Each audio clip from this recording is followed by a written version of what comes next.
Baik, pemirsa, terima kasih Anda masih bergabung bersama kami dalam IDX Second Session Closing Market dan kita akan lanjutkan kembali perbincangan bersama dengan Ibu Liza Suryanata, analis dari Henan Putih Raya Sekuritas. Ini sudah ada beberapa pertanyaan yang masuk lagi Ibu Liza. Kita akan mencoba menjawab pertanyaan selanjutnya melalui WhatsApp interaktif IDX Channel. Ini dari Bapak Susilo di Blitar. Selamat sore. Ya, menurut Anda, apakah masih kuat sentimen positif saham-saham batu bara saat ini dan layakkah mulai entry level? Ini juga yang sesuai dengan penjelasan sebelumnya. Kalau misalnya Ibu Lisa tadi menjawab, jangan dikejar dulu begitu ya Ibu Lisa ya untuk saham-saham batu bara. Apakah ini juga masih berlaku dan kira-kira sampai kapan nih kita tahan dulu, jangan dikejarnya? Sampai kebanyakan dari mereka kesannya memang reboundnya cepat ya kemarin, tapi kita perhatikan dulu karena begitu mereka balik ke level previous high, seperti misalkan PTBA nih, kemarin pelemahan cuma sampai sekitar 2.700-an ya kan. Nah, nanti begitu dia sampai 3.000 lagi, kuat nggak tembus atau malah jadi mogok di situ. Nah, kalau misalkan di teknikal itu ibaratnya dia mau bikin pola reversal, namanya double top gitu. Dan banyak juga di beberapa saham batubara lainnya. Jadi please watch begitu mereka balik ke level tertinggi kemarin minggu lalu itu, kuat tembus atau enggak. Kalau enggak nanti resikonya kan banyak rekan-rekan trader yang nyangkut di atas gitu kan. So wait and see dulu deh. Oke, masih wait and see dulu ya. Sekarang. Baik, itu dia untuk bisa menjawab pertanyaan dari Bapak Susilo di Blitar. Dan sudah ada penelpon yang masuk lagi nih Ibu Liza, kita akan coba sapa. Halo, selamat sore. Selamat sore Pak Pras, selamat sore Bu Lisa dari Giantoro, Bandung. Baik, Pak Giantoro, silakan langsung saja pertanyaannya. Baik, Ibu Lisa, saya mohon informasi. Kalau ada salah satu saham yang mau reverse stock, itu barangnya ikut di reverse atau enggak, Bu? Itu yang pertama.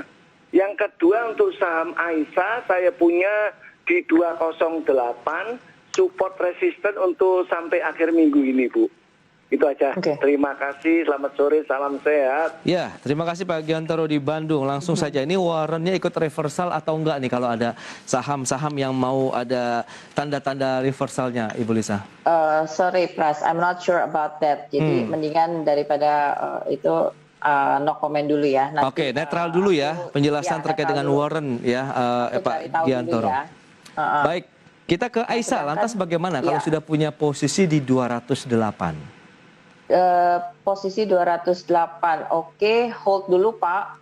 Supportnya yang paling dekat itu ada di sekitar angka 230 for now ya. Dan resistennya jelas ada di angka 245. Nah, ini sepertinya lagi konsolidasi sekarang. Jadi tunggu dulu kalau misalkan mau average up itu atau mengharapkan potensi kenaikan lebih lanjut, ada di resisten 245 dan satu lagi 256. Nah, kalau udah bisa tembus maka potensi upside-nya ke arah 280-an. Wow, masih oke berarti. 280-an. Meskipun sekarang sedang cuan juga kan, punya di 208, masih bisa di hold lagi lebih jauh lagi ya. Itu dia. Aku rasa ada peningkatan volume beberapa hari terakhir ini. Jadi ketika dia tembus itu cukup valid, penembusannya cukup valid. So bisa dibilang Aisyah sedang mencoba merajut uptrend jangka pendek. Wow, uptrend jangka pendek. Jadi di hold dulu nih Pak Giantoro, tinggal menunggu cuannya bertambah, ada peluang ke 245 sampai dengan 256. Kalau itu breakout sampai dengan 280 Pak. Cakep ini kalau untuk Aisyahnya. Baik, kita akan beralih ke pertanyaan selanjutnya dari WhatsApp interaktif lagi, Pak Jenny atau Ibu Jenny. Ibu Jenny di Jakarta Barat ini. Selamat sore, menanyakan sudah punya buka di 815. Untuk 2 bulan ke depan akan bergerak kemana Ibu Lisa? Oke, bukanya sayang ya, melemah lagi nih. Oke, jadi untuk support, saya masih berharap buka masih bisa bertahan di atas 780. Cuman kalau misalkan masih harus turun lagi. Bentar.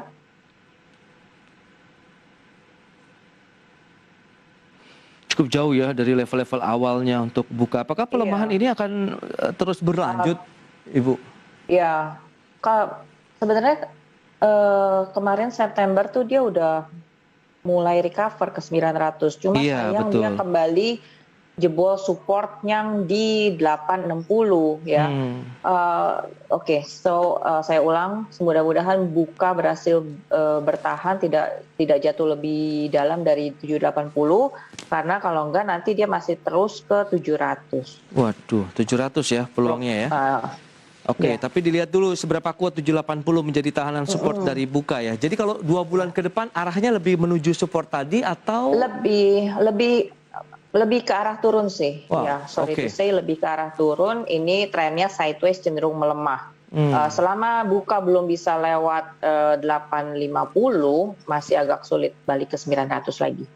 Oke, itu dia untuk buka Ibu Jenny di Jakarta Barat. Untuk kepemilikan 815 yang sudah ditanyakan untuk 2 bulan ke depan, kecenderungannya justru menuju level supportnya 780 bahkan ke 700. Pilihan investasi kembali kami serahkan kepada Anda. Kita ke Bekasi sekarang, Pak Yudi. Selamat sore. Sudah punya MNCN di 890, WSKT 980. Bagaimana dengan MNCN yang sudah punya posisi 890? Oke, MNCN untuk time frame yang lebih panjang, mungkin ini prospektif ke 1060. Tapi untuk jangka pendek dia ketahan resisten di sekitar 900. Nah, angka bulat ini penting untuk dilewatin, Pak, karena dia merupakan resisten psikologis. Jadi untuk yang udah punya sekarang hold dulu, jangan nambah dulu. Kalau udah di atas 900 boleh average up. Kemudian next step-nya adalah 1000 dan 1060. Tapi supportnya juga diperhatikan, kalau misalkan jebol ke bawah 860, nah itu kayaknya uptrend-nya agak terganggu. Mudah-mudahan se-ekstrim-ekstrimnya supportnya itu di 860 bisa langsung kembali rebound. Oke, jadi kalau sudah punya di 890, which is ini adalah closing hari ini ya untuk MNCN? Prepare untuk pullback masih ada. Kalau misalkan ke 860-nya nggak jebol, fine, nggak apa-apa, hold aja dulu. Oke, yang perlu dicermati 860 ya Pak Yudi di Bekasi, jangan sampai tembus. Karena bisa ada peluang ini akan turun lagi, tapi kalau masih bertahan justru menarik, ada 900 dulu kemudian ke 1060 ya Bu ya? Ya. Oke dia, untuk MNCN. Lantas Waskita Karyanya bagaimana? Hari ini minus 2,5% di 975, sudah punya posisi 980. Oke. Waskita penembusan minggu lalu tuh ke angka 950 tuh bagus, volumenya tinggi ya. So I'm pretty hopeful dia masih ada peluang ke 1100, 1200. Nah, tapi syaratnya harus lewat 1040 dulu. Jadi kita tunggu untuk average up di atas 1040. Dan kalau misalkan pullback-nya masih ada lebih lanjut ke 940, that's fine. That's also fine. Baik. Tapi kalau punya 980 tadi di hold saja masih boleh ya? Masih boleh, iya. Oke, berarti MNCN dan Waskita Karyanya masih ada peluang untuk di hold dulu sambil dilihat pelemahannya, ada tahanan kuat di 940 jangan sampai jebol. Kemudian ada peluang lagi nanti rebound atau pullback ke 1040. Ini juga perlu dilihat. Kalau ada volume yang kemudian kekuatan untuk tembus sampai ke 1040-nya, ada peluang ke 1100 sampai dengan 1200 tadi ya, Ibu ya. Oke, kita akan ada lagi pertanyaan dari Bapak Edi di Batam. 2 minggu ke depan HMSP sudah punya 1510, ini akan kemana nih? Singkat saja Ibu, HMSP. HMSP, pullback kalaupun ada itu wajar kalau masih di atas 1060 support, kemudian average uptrend jangka pendek udah mulai kelihatan. Jadi average up-nya di atas 1170, untuk target jangka pendek sekitar 1250. 1250, cukup sulit 1510-nya? Karena sudah punya posisi di 1510. Harganya 1510. Iya. Masih jauh ya. Aku masih jauh. Kalau mau ke situ aku lihat dulu 1250-nya lewat apa enggak. Oke, perlu dicermati Bapak Edi di Batam kepemilikan HMSP 1250 nih. Semoga bisa breakout lagi karena akan ada lanjutan lebih jauh untuk pergerakan dari HMSP ya Bu ya.